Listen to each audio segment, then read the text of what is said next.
Business with Jack Miller. Forget what they teach you in school. This is real life, not Wall Street, but Main Street. He and his guests will answer your questions and provide you with valuable information. Stay tuned and join in the conversation. Follow them on Facebook at Jack Miller Down to Business or on Twitter at HJackMiller1. When the earth was created, the word came down. Take this world and turn it around. Now our glorious globe is in motion, but give me more, can't more meaning be found? If the science of nature is all that you see, it's the message you're missing. Every day I'm You have a positive attitude. I like to think I do. You do have a positive Good. attitude. I know you. You have a positive attitude. I'm a glass three-quarter full guy. I Definitely. know you are. Absolutely. I think you're a glass 99% guy. Well, I'm super excited to be here. Hopefully this is our first video show, so we'll go through a few bumps. Hopefully you guys are going to see Todd's face in a minute. I don't know why it's up now, but it'll be here. Todd, your wife is she a little concerned about us going live video? I don't think that there were any concerns so much as, break a leg was said. Here I am. Hey, I'm on TV or whatever this is. My wife is panicked out. First of all, I had to shave last night, which I don't shave too much. She said I should dress casual, and I felt like I should put on a jacket, so I think she was a little annoyed. I think she's afraid I'm going to say something inappropriate, cause like racial riots. And today we live in such a crazy society. If you say the wrong thing, you got people protesting. It could destroy your career. So I'm going to try to be appropriate. We have a super great guest. Are you going to try to be appropriate? I will always try, but I can't believe we had a disclaimer before the show. I don't know if you guys caught that before we came on, but I love the fact that they need to have a disclaimer for us. These views may not be appropriate. That we're both, even though we're both professional businessmen in real life, but we're secretly very immature, and we try to hold back our immaturity. I don't know how secretly that is, but we're just immature. I was telling you the other day, this is kind of funny. I don't know why I think it's funny. I don't even know why I'm telling everyone this now. It's a little embarrassing. When I was in 5th grade, first of all, I'm dyslexic, so I could barely read and write. But I remember I had to read something at the beginning of the class, and it was something about the Mountain Dew on the grass or whatever it was. And of course, I read the word dew, and I start getting the giggles and crack up. I think I got suspended over it or something. Sure, it doesn't even matter how that word dew is spelled. I know, right? Certain things, you just have to crack up. I hear you. Winnie the Pooh, same thing to me. I know, and we all got a lot of poo issues. I know. But let me get serious, because I'm really excited about our guest, and anyone who knows me, I'm a huge America's Got Talent fan, because I think it gives people tremendous opportunities that they would not ordinarily have. And they go out there and they face public embarrassment and ridicule, all for maybe 1 in 100 or 1 in 1,000 of greatness. And we have, I think it's the season 11th quarterfinal whatever winner, Julia Scotti, who I loved her on the show. My wife and I loved her on the show. But she came out, and I apologize if I'm using the wrong word, and I'm going to learn some of my vocabulary today, but she transitioned, and she's transgender, and she did that on the show, which is amazing. And you know why I really like her, Todd? Because most of our guests, I always speak to the guests beforehand. And I ask them, is there anything you want to talk about or you don't want me to talk about? And usually they're plugging. I want to plug this. I want to plug that. Or some of them, I don't want to talk about abortion or gun control. Or they all have a list of stuff they don't want to talk about. You know what she said? I just wanted to be respectful. And that told me a lot about her. I think she's a genuinely nice person. And I'm really excited to talk to her. I have so many questions about the America's Got Talent experience, and about just her whole journey. And I think she's 62 when she recreated herself. And so let's get Julia. I think Julia's somewhere live here. Right. We'll bring Julia in, and then we'll start talking to her. Let's jump right into it. I'm here. Can you hear me? I can hear you, and I can see you. You look beautiful. How are you? Hey, Julia. Delicious. I'd like to plug my new album if I could. No, I was going to talk it, but you know what? Julia, we would love nothing more than to plug your new album. Because I was reading the reviews on Amazon. Everyone said it's fantastic. Plug it, Julia, because I was going to do it. Plug away. Plug now, plug later. We'll do it, whatever you want. It's called, I think it's called Boys, I'm Back. Hello, boys, I'm back. Hello, boys, I'm back. All right. And I have news for you. I read the reviews last night on Amazon, and every single person said it was great. They used things like, someone said, you better go to the bathroom beforehand. If not, you'll it's so funny, you know what yourself. Every single person said it was unbelievable. Not only on that, on a bunch of review sites. You're a superstar, Julia. Oh, please. No, you are for a lot of reasons. Julie, I'm not great with acronyms, but tell us a little bit about being part of both the LGBTQ community and the AARP community. Well, first of all, if you're dyslexic, Jack, you should never be in either one of these communities because you get your letters screwed up. I get everything screwed up all the time, so it's like just another. I have so many issues going on in my mind. I don't think my mind can handle. I have so many things messed up. I'm like a psychiatrist, like, whatever, experiment. Well, all these letters, it's like trying to remember the password to all your websites. I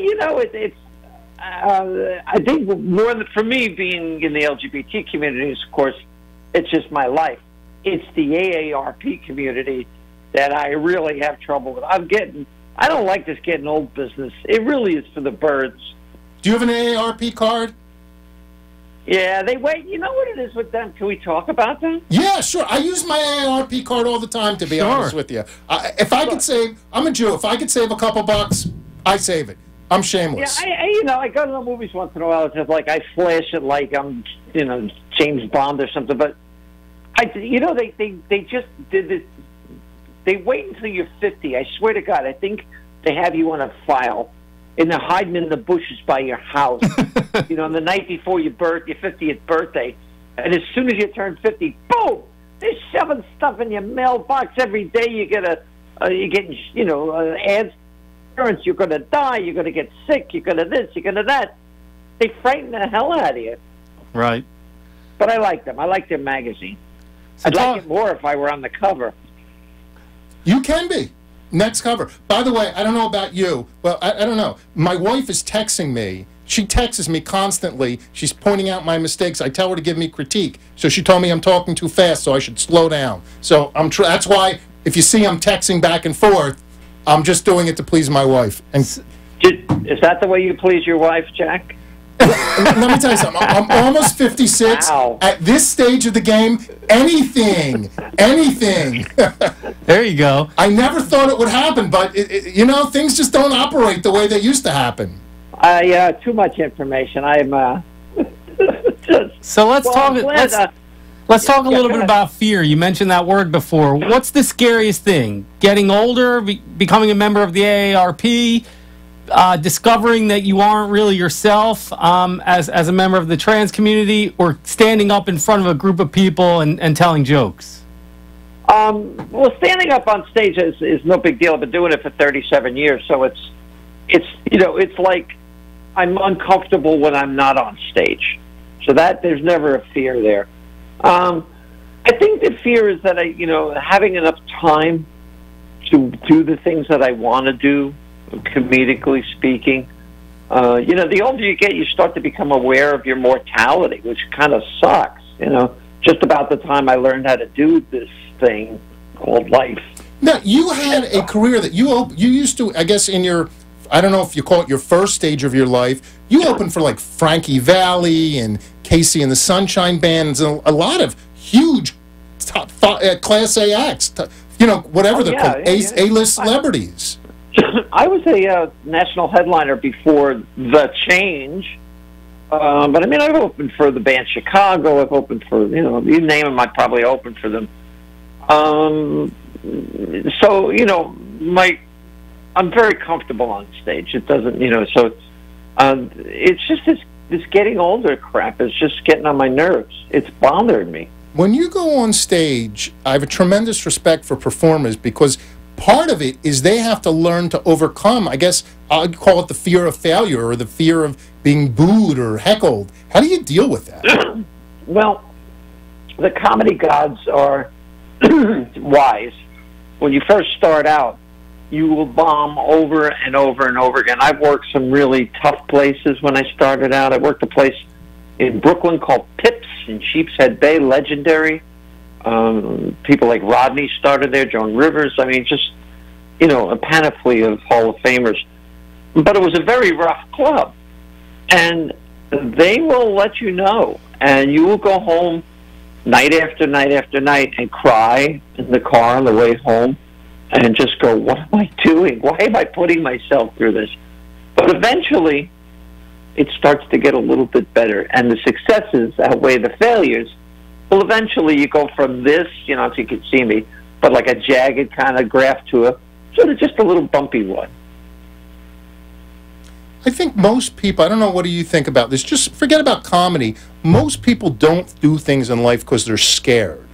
You know, they're scared of failure. I know so many people who don't take chances, whether it be go on a date or open a business or perform or really use their talents to their maximum because they're scared of that rejection and failure. Do you find that as well? Well, you know, the fear of failure is great, and it stops so many people from doing what they want, but you learn from your failure. I tell new comics this all the time. If you're not bombing when you're starting out night after night, you're not doing it right because, you know, you're not taking any risks. Right. Comedy's all about risk. You know, there's an expression that we used to use called a comic is naked from the waist up. You know, you're exposing everything. It's not like a musician or a singer where you can go out and you have a band backing you up. You're out there, it's just you. Just you.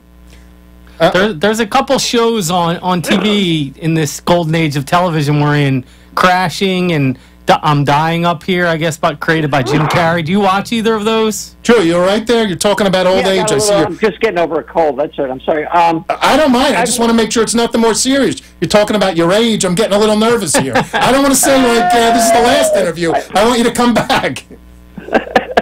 I've watched a couple of episodes of I'm Dying Up Here, and, you know, I was around during that era because it takes place in the 80s, I think, or so, late 70s.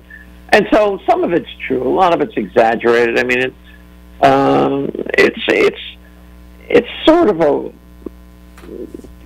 of the way it was when you start out. It's just, you know, you're going to go through those periods. So that learning curve is awful, and it weeds out the people who are going to stick through to the end.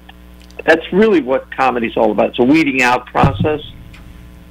I think that's in life and business too. I find that a lot of people just change things because it weeds them out. You know, you have to go through a hard time sometimes to survive. Right. It makes you stronger. So I want to talk. Can we talk America's Got Talent? Sure. Okay. So first, walk me through, if you would, the audition process, because I think you had a different audition process than what I thought everyone else had. At least I want to hear from you directly, because I think a lot of people are going to be surprised. Yeah, sure. They have two ways of doing this. They have the cattle call audition, which is what you see on television, where the people are just lined up for miles. And then they have an appointment audition, which is what I had. They have talent scouts out there who comb the internet, or, you know, will go to a club or whatever and look for people, because they really want you to succeed, you know, as an act, if you have talent.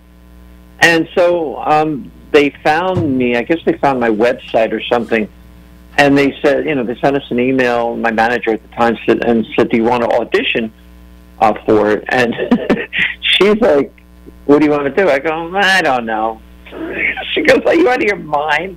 She goes, go do the audition. So we went up to City College. I live in South Jersey. We went up to City College in Queens, and it was a Saturday morning. It was a line, I mean, like, you know, a quarter of a mile long of people waiting to go in. I had an appointment audition, so they walked me in, and I'm walking in like the Queen of England, waving to everybody, you know. And so I went in, and your first audition is in front of one person. You get 90 seconds, and that's it. And if they like you, they will, you know, move you to the next room where there's a couple of more people. You do the same 90 seconds.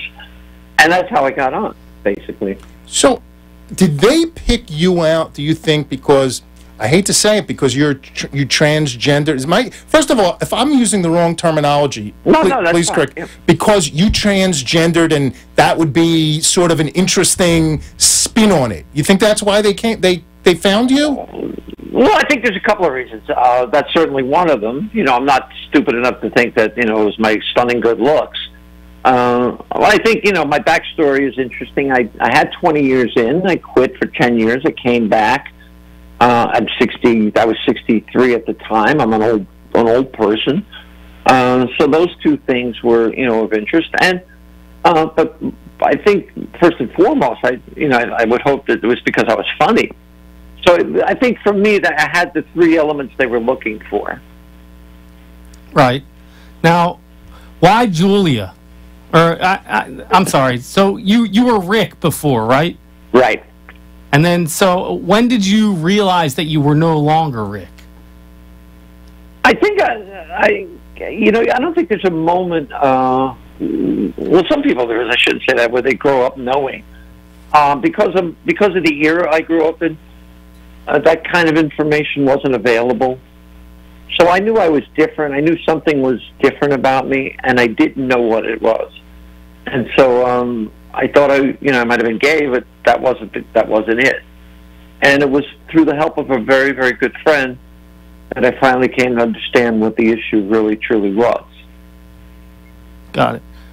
I mean, and did you ask about my name? I mean, how did you choose the name of who you became or transitioned to? Well, I was talking to my niece one day, and she said to me, "What's your name going to be?" And I had decided, because I love the play Cyrano de Bergerac, that I was going to go with Roxanne. That was going to be my name. I figured it would be a cool 19. Hey, Roxy, how you doing? And I told my niece, and she said, "It sounds like a Lincoln Tunnel hooker name." And I was like, "All right, well, okay." So we kicked a few names around, and I loved Julia Sugarbaker from Designing Women.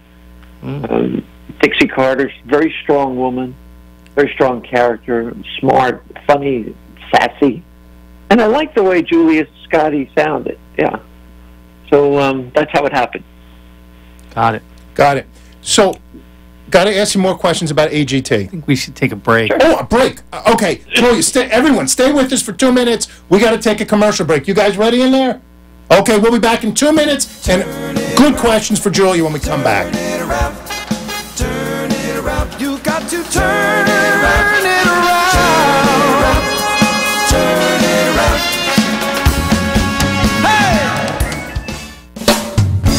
Gelt Financial Corporation, in business since 1989, offers a stated income mortgage loan for non-owner occupied residential and commercial real estate investors for purchases, refinances, and yes, cash-out refinances. Are you tired of dealing with invasive and unreliable banks or brokers who charge large amounts of upfront fees and never deliver on their promises? Call Gelt Financial at 561-221-0900. That's 561-221-0900. Our stated income loan does not require tax returns. Due to the light documentation, we can offer quick closings and approvals, usually within 1 day. This program is a 30-year term with no balloon payment, with loan amounts from $100,000 all the way up to $5 million.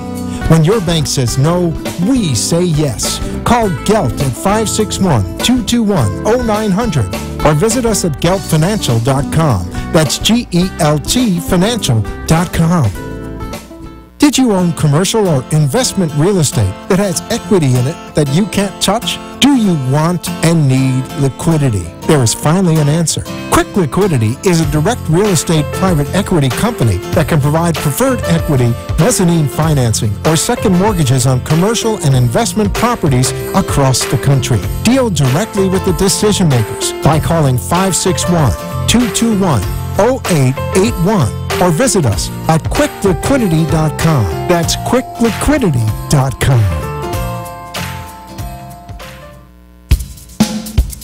That's it. Turn it around.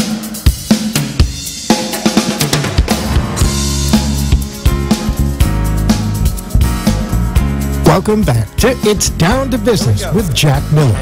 Follow them on Facebook at Jack Miller Down to Business or on Twitter at HJackMiller1. When the earth was created, Thank you back. We're super excited. Todd and I are here with Julia.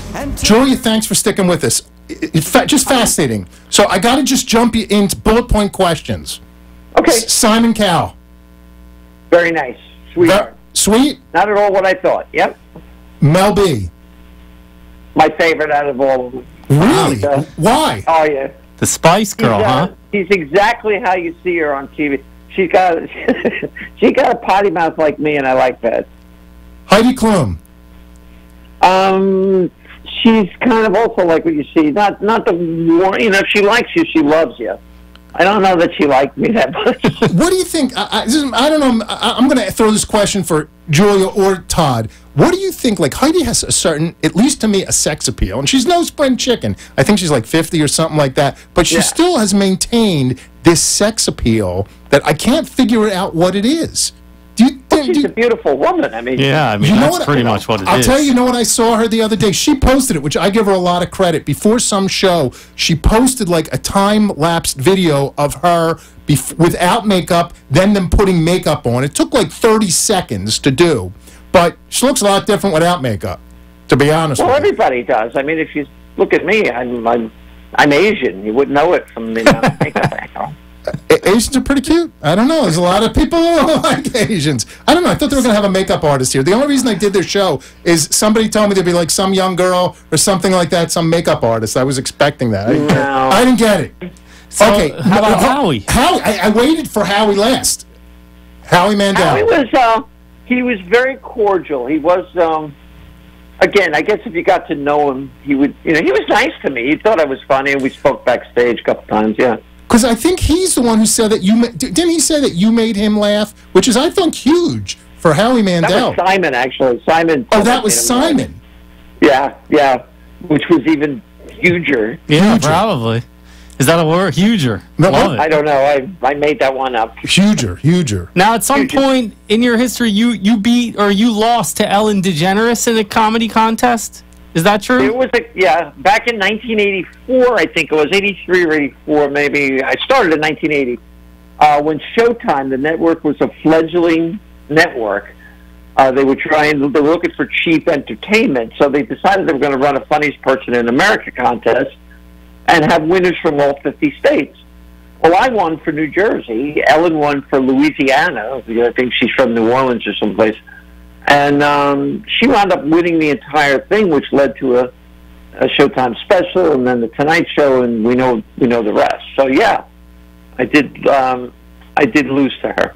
That's still pretty good. What'd you think of Nick Cannon? He was doing his job, very quiet, off stage, backstage, when didn't really fraternize with us much. I loved his assistant, though. I forget his name, but he's a really nice guy. What did you think of the show before Nick Cannon? Or forget about his personality, but do you think the show changed since they got rid of him? Or he got rid of them? I don't know. I don't know what happened, but he's not there. I liked it better with Nick. I do too. I think my wife and I do too. I think he added a lot to the show. What about Howard Stern? Howard, I was kind of sorry that Howard wasn't a judge when I was on, because I think I might have gone a little bit further. I agree. How come? Did Howard leave, or did they get rid of him, or was it over money? I think they wanted to move. Well, they were paying him lots of money, but they had to have the show in New York because of him. This is the way I understood it, and they wanted to move everything back to L.A. And so Howard wasn't going to commute, obviously. He couldn't do that every week. And so they, I guess they just agreed not to. Everyone has their time, I guess. Yeah, right? Yeah. Was there did you guys, I don't say you guys, did the contestants get along with each other? And was there just like camaraderie between each other? I have to say of the group that I was in. So you had Sal was in your group? I love Sal. He's the best. Todd, you don't watch it. So Sal was this, Julia, tell me if I'm describing it right. He was a guy, I think he was from like Brooklyn or somewhere in New York. From Long Island. Long Island. He was a little overweight, no offense. He worked in a pizza place his whole life. His uncle worked in a pizza place. His father worked, everyone worked in a pizza place. Looked a little schlubby, a little more heavier than me, but he had a voice like Sinatra. I think he's unbelievable. He's a real talent. He's great. In fact, we did a show together last year down by you, down in where was it? In West Palm. I forget the name of the theater. The Kravitz Center? Maybe that's the name of it. Yeah, beautiful theater. Yeah, I think it's the Kravitz Center. Yeah, we were there last year. Oh, I didn't know that. That's great. Yeah. Well, now we need to know next time she's down here. So any tidbits information that would be like gossipy or that you want to tell about AGT behind the curtain, sort of? There really wasn't much of that, nothing, nasty. If there was, I wouldn't say it. But no, not nasty, but was like anyone sleeping with anyone? Was there any, anything? I slept with the entire crew. Okay, that's good. Why not? No, I didn't. Everybody, I gotta say, everybody on that staff, production staff, was just fantastic. They couldn't do enough for us. They really, really, really want you to succeed. They go over your material and they work with you on it, and they just say, "Do you want to do this? Do you want to do this?" So now, did they know? I think I know the answer to this. That you were going to announce your, what's the right word for it? I came out. You came out. They knew that before, right? Well, they knew that I was transgender. The judges didn't know, to the best of my knowledge. They left it up to me right before I walked out there. The exec producer said to me, "Are you going to do it?" I said, "I don't know." And I got out there, and the set went really well. And it wasn't until Howie asked me that question as to why I took 10 years off that I made a decision to go for it, because I felt at that point, look, I'm never going to get this opportunity again, and I can help a lot of people by doing this. And so I just took a deep breath when it just came out of my mouth. And I want to talk about that in a minute, but I have one question, and we have to take, believe it or not, another break. But then I want to focus on the the transgender community and what's going on that. But first, you, I think, which is kind of funny, you used the F-bomb. Did they like that? Did they not like that? I wasn't going to. I had a substitute line. By the way, every time you cough, you know what I want to say? It's what the doctor says to me when I cough. What? He holds my down below. I can't say it on the. Well, I can't hold anything. I know, but I thought that was funny. Every time you cough, I keep think of that. The doctor holds my, you know what, and says cough. No, but anyway, when you use the F-bomb, right? Did they like it? Did they not like it? What did they think? They left up to me, like I said. The producer said to me, "You got to do it." That's the executive producer. I said, "I'm not going to do it. I ruined my career here." I had a substitute line. He goes, "Trust me, they will love it." And so again, it was one of those last-minute decisions. As I'm out there, as I'm getting to the bit, I thought, you know what? This producer has produced 11 seasons of this show. He knows what works.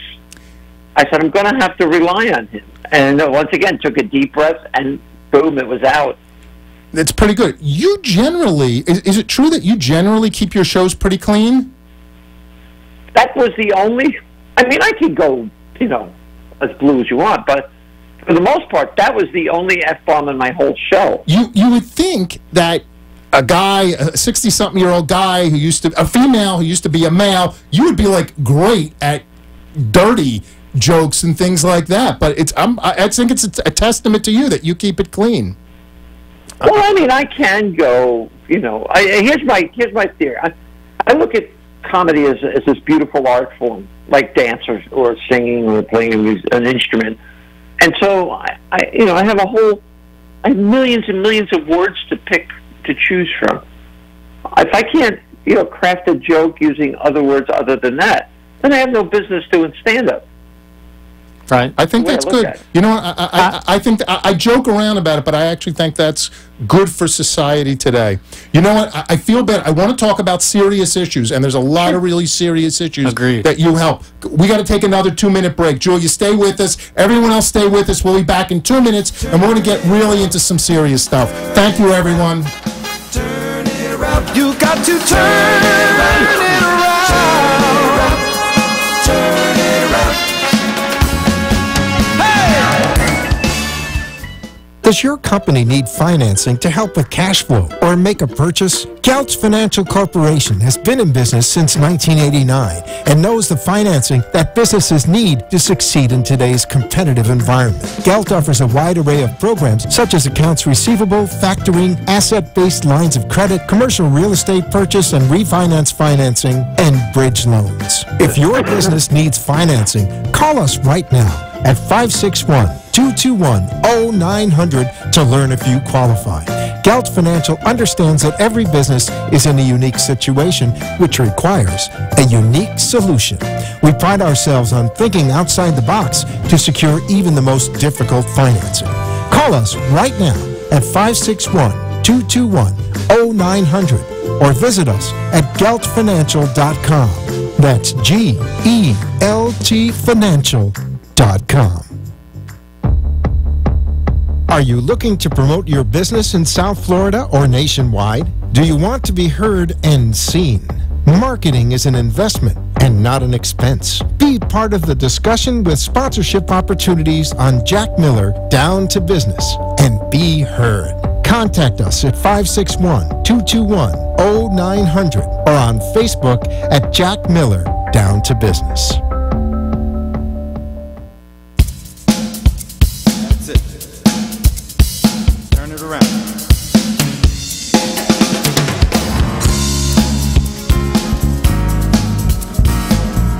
Welcome back to It's Down to Business with Jack Miller. Follow them on Facebook at Jack Miller Down to Business or on Twitter at HJackMiller1. When the earth was created. Hello, everyone. Thanks for joining us again. Julia, thanks for joining us. What are you drinking there, vodka? What do you got there? You can be honest with me. It's coffee. I'm trying to get I just can't get past this cold. Go ahead. I'm sorry. You're supposed to drink tea. Do you have coffee? Do you have any vices, Julia? Yes. Yes. Tell us about your vices. Yeah. I don't drink much. I smoke. That's about it. Cigarettes What do you or anything smoke? more? What do you smoke? I'm not going to tell. Cigarette.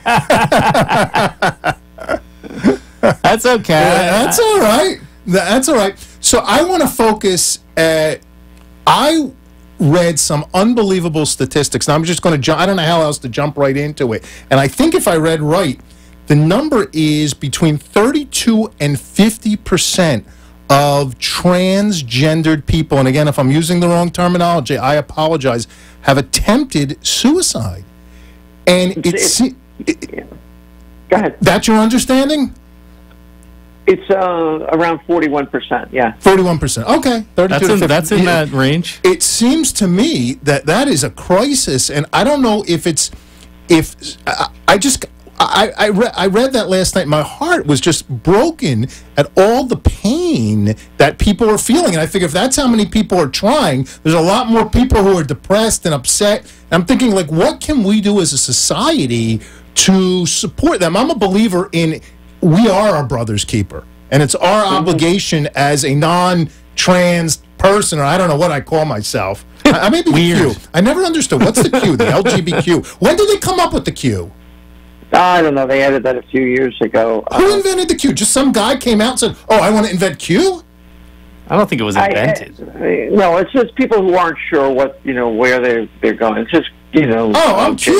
I'm Q. I never know where I'm going. So we're all Q. So no, I'm joking around, but I'm serious. It seems that as a society that we have to do more. I don't know what we do more. I'm asking you what we can do more to be more accepting, more loving of each other, so there's not this pain. It just kills me that so many people are in so much pain. And I figure you're the best person to talk to about it. Question, to be more accepting and more loving. A lot of these suicide attempts, I'm one of them. I mean, when I first came out 17 years ago, it was a lonely, lonely place. There was no internet. There was nobody to talk to. I lost friends. I lost family members. So it's kind of like being a Donald Trump supporter now.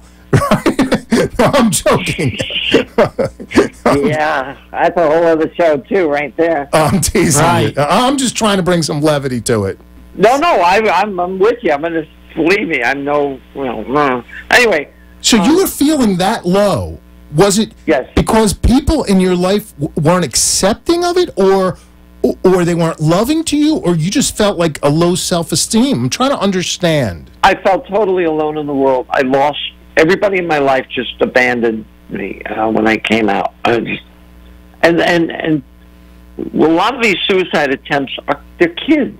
You know, they're kids that are walking out in front of trains, or hanging themselves, or just doing themselves in because their parents put them out on the street.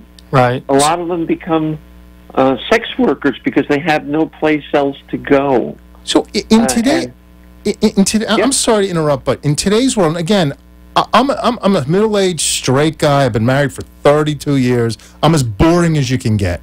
But in my mind, the world is so much more, and maybe it's only in my mind, accepting today. Everyone I know seems to either be gay or bisexual, or everyone in their family has someone who, a brother, sister, or someone's coming out. It's like, it doesn't seem like it's a big deal anymore. Like, I don't even, like, oh, this one's gay now. He left his wife for another guy. Like, no one cares anymore. Maybe, is that change, or is it just in my mind? Well, then in some cases it's changed, but then you have, people who are parents who are just, for whatever reason, religious or whatever, they're just throwing these kids out on the street. They're these gay conversion therapy groups where they lock these kids away for a weekend, and hopefully, I don't know what they do to them, but they just try to brainwash them. The answer is love your kid, accept the person, just accept them. That's all. You don't have to agree with it. Just accept it.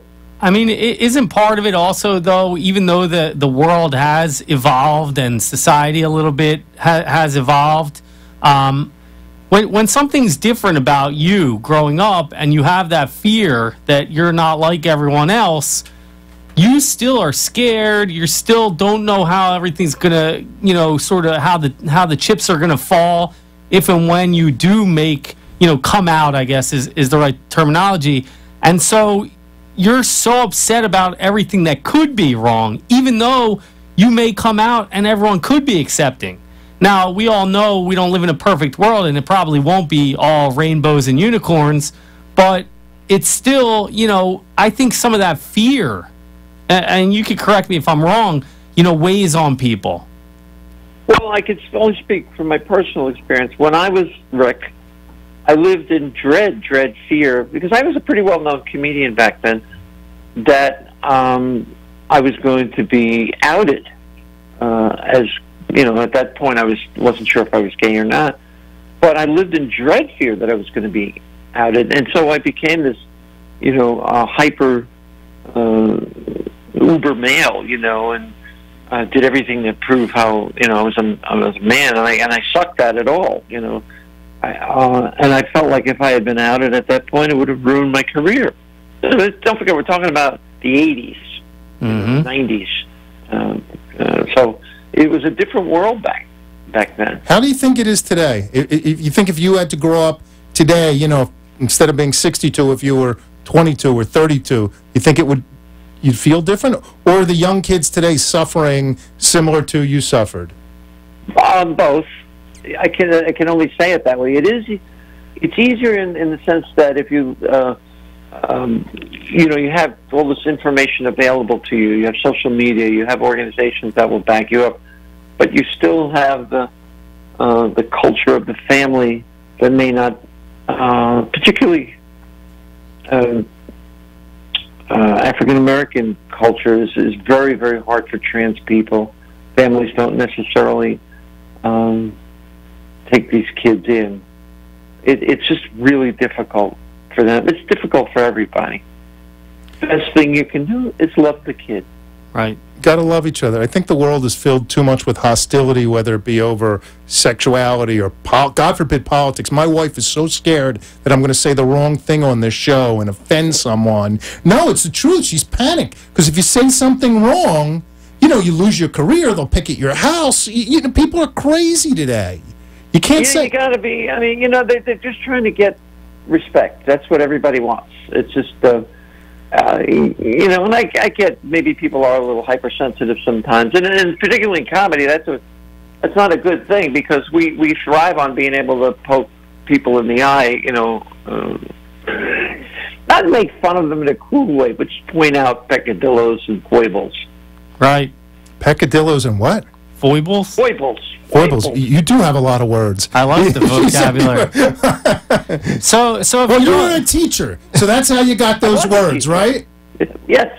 Yeah. Do you like? No, she had that learn a word a day toilet paper. You know, remember that from the? They have learn a day toilet paper. You don't remember that? There's a different word on each square, and you. No, I never learned. I remember like. Well, you need reading material in the toilet. So Perfect place for it, Jack. That's where I do my best reading. That's my best thinking, my best reading. I could just, stay there for a long time.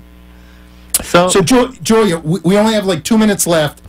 Tell us about Hello Boys, I'm Back. Because it's a phenomenally selling. I want you to plug yourself. You're too shy. I'm going to plug you. There it is. All right, there it is. It's my first album. And go to Amazon and buy it. Where else can you buy it? You can download it. You can put it on your Pandora, if you have Pandora, iTunes. iTunes. Spotify. It's hysterical. I read 20 reviews last night. Every single one of them said it's great. Julia, you're going to be in my own hometown, Ambler, PA, soon? Yes, actually, I believe it's next week. I think we're sold out. I think the place is sold out. That's where I grew up. Well, even if it's sold out, call up, tell them you want to go see it, buy a ticket on StubHub or something. Morristown, New Jersey, Toronto, California, Belmore, New Jersey, Monroe, New Jersey. Toronto, Canada. Oh, Toronto, Canada. Yeah, not Toronto, New Jersey. Yeah, you're a Jersey You're girl. thinking of Trenton, not Toronto. I actually had all these Chris Christie jokes for you from Jersey. His dyslexia just came through. He read the word Toronto, Trenton. And check Julia out. It's juliascotti.com. And what's your Twitter address? Julia Scotti 4. It's SCOTTI. TTI. Okay, so I want everyone to check out Julia. I want to see you in person because everyone says you're great. And Julia, I can't thank you enough for coming on this show. Yeah. It really meant a lot to me. Besides, I'm a huge AGT fan. I'm a huge fan of you because I think you're a nice person. And you don't see that in today's society. You're a horrible judge of character you are, Jack. I know. That's but how he got where he is. Tell you? Julia, you're the best. Thank you very much. I really appreciate it. And next time, can we have you on? You'd like do some comedy? Oh, sure. Yeah. Do you got a quick joke for us before we go to commercial? Oh, God, I don't do jokes. Okay, forget a joke. Forget the joke. Okay, check out. The joke is you got to check out Boys, I'm Back. Hello, Boys, I'm Back. Yes. Julia, thank you very much. Everyone else, stay tuned. We're going to commercial. We will be back soon. Thank you, Julia. Take care. Bye. Turn it around. Turn it around. You got to turn it around. Turn it around. Hey! Did you own commercial or investment real estate that has equity in it that you can't touch? Do you want and need liquidity? There is finally an answer. Quick Liquidity is a direct real estate private equity company that can provide preferred equity, mezzanine financing, or second mortgages on commercial and investment properties across the country. Deal directly with the decision makers by calling 561-221-0881 or visit us at quickliquidity.com. That's quickliquidity.com. Does your company need financing to help with cash flow or make a purchase? Geltz Financial Corporation has been in business since 1989 and knows the financing that businesses need to succeed in today's competitive environment. Gelt offers a wide array of programs such as accounts receivable, factoring, asset-based lines of credit, commercial real estate purchase and refinance financing, and bridge loans. If your business needs financing, call us right now at 561-221-0900 to learn if you qualify. Gelt Financial understands that every business is in a unique situation, which requires a unique solution. We pride ourselves on thinking outside the box to secure even the most difficult financing. Call us right now at 561-221-0900 or visit us at geltfinancial.com. That's GELT Financial.com. That's it.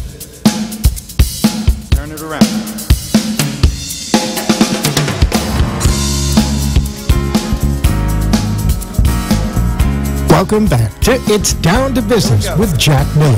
Follow them on Facebook at Jack Miller Down to Business or on Twitter at HJackMiller1. When the earth was Hello, everyone. created, Thank you the for joining word us. We're came excited to down. have you back.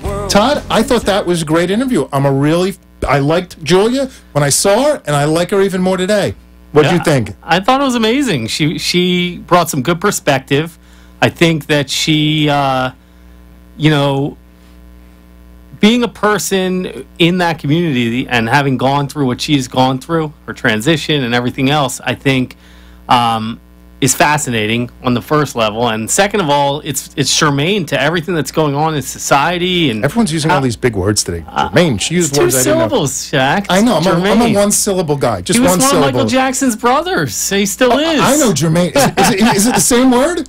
It's not the same word, but it's okay. It sounds the same. I think they call that a homonym. A homonym. That Homophone. stuff gets me confused. I'm just Anyway, I teasing. thought she was great. I thought she had a good perspective that we don't always get, and I think that there are a lot of troubled people out there that people, don't even realize are out there and don't get the love and warmth that they deserve as human beings on this planet. And it's hard just waking up in the morning for a lot of people, and that group has been downtrodden for ages. They, at first they were so scared, just to wake up in the morning because something was wrong. They didn't know that they were a girl if they were a boy, or they didn't know that they were a boy if they were a girl, and they're so confused. And then finally they figure it out, and how do I tell mom and dad? How do I tell my friends? Are they going to accept me? And then they finally, make a decision to come out, and their parents disown them or throw them out That's on the terrible. streets, I or don't their know how- friends don't call them anymore. I mean, I don't know how. I feel bad. I don't know how parents can do that. I don't. I thought she was fantastic as well. Right. She's very brave. First of all, I think she's brave on two accounts. One, to come out. Two, to do comedy. You're going to get knocked down, and people are going to criticize you. And just to keep taking it, it shows the strength of her personality. Yeah, strength of it really character. does. I know I interrupted her a lot, and I'm going to apologize to her. I feel bad, but there was so many things Right. we wanted to talk about. I actually have a whole other bunch of stuff I wanted to talk to her about, but I give her a lot of credit. yeah, I mean, to those of you out there, I mean, you think 45 minutes or 3 segments is long, but when you're interviewing someone and they're interesting, as most people are, it's really not that much time, and you have so many questions you want to ask them, and conversations take turns, and it's not as easy as you think it is, and you really should respect the people who host shows. That's TV, right. radio. I demand a lot more respect. Jack deserves we demand respect. respect. You know what else struck me about Julia? You think, again, being this transgendered person, she would use that as, I would use it as a crutch. She doesn't use it.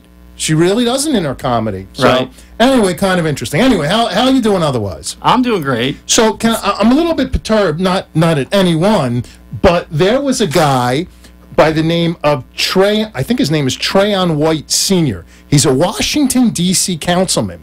And I don't know if I know you heard the story, but I don't know if our listeners or viewers, both of them, heard the story. He, I think on a YouTube video, made some snide remark basically about the Jews causing the snow in D.C.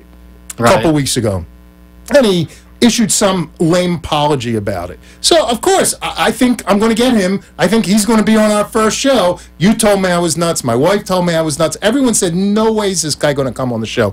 I contacted his office, and I was so excited. I thought, surely this guy's going to come on our show, and he's going to explain himself, and said, oh, he misspoke. And I called up his, so let me tell you what happened. I'm getting ahead of myself. I always do that, especially in bed with my wife. It's terrible. She complains all the time. But anyway, so what happened was I contacted his office. I speak to the chief of staff. First, they ignore my emails, I finally get in touch with them. I agreed to do an interview, but tape it and only show it if he approved it. I figured, okay, it won't be so offensive. And my main purpose wasn't to shame the guy, but just to hear what he was saying. And I figured he'd say, oh, I said it by accident. We all make stupid comments. I've made a million stupid comments. I've made a million comments against every religion, everything. Just in jest. You thought he was going to come on the show and say, I'm a horrible human being, please forgive me? No, I just thought he would just say, oh, you know what, it was an accident, let's move on, we need to work together.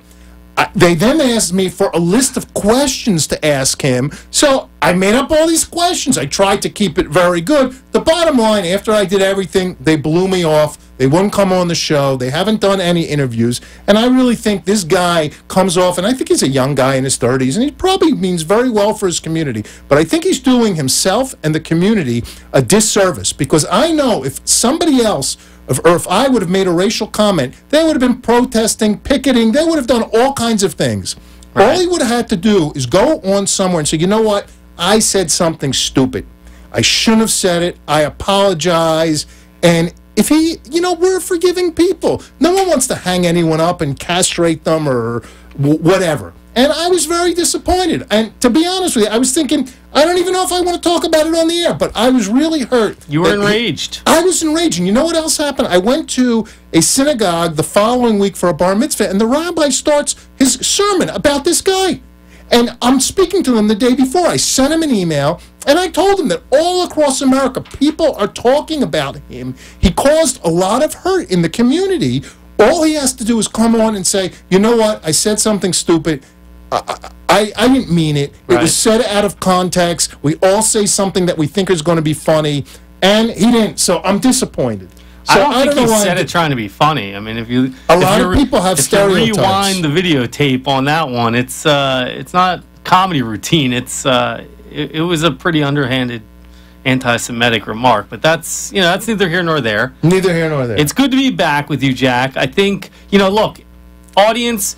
We promised you Diamond and Silk today. We apologize. Yeah, I forgot about that. Look, they're coming next show. We're going to have them. We wanted to make sure we worked out all the kinks and whatnot. This is new, being on TV as part of the radio show now. And hopefully we'll have a great show for you next week as well. They're going to be on. So let me give you just a question, Todd. This really never happened to me, but just a question. You're out to dinner with your wife in a nice restaurant, and the waitress comes over, and she's clearly very well endowed, and she's wearing a very endowed, like Julia was. I really couldn't see, but 30 years younger, 40 years younger, whatever. And she's wearing a very, very revealing outfit. Okay. Like, if you're looking, like you're at Hooters, Jack. Yeah. Oh, you said a nice place. I'm sorry. You're right. Whatever. But if you're looking, does your wife what does your wife think, or like, do you have to like hide your looking, or like? What's the feedback? No, I get comments. She catches me occasionally and says, I'm over here. You're over here, I got you. I think it's what do you turn away and say, whatever, I think it's, look, I try not to get caught every time someone walks by, but, I slip. We're all human. I can't help it. I stare. To be honest with you, I think women are making a big mistake. I think they need to dress much more conservatively. I think they're giving away the goods all the time for nothing, and if it was up to me, they would be dressed much more conservative. Oh, I guess they're shutting us off. Well, everyone, thank you very much. I don't know if I said something that they're shutting it off, but we will see you next week. Todd Cohen, you're the man. Thank you, buddy. Thank you, everyone else. We'll see you next week, and we'll see you online. Goodbye, all.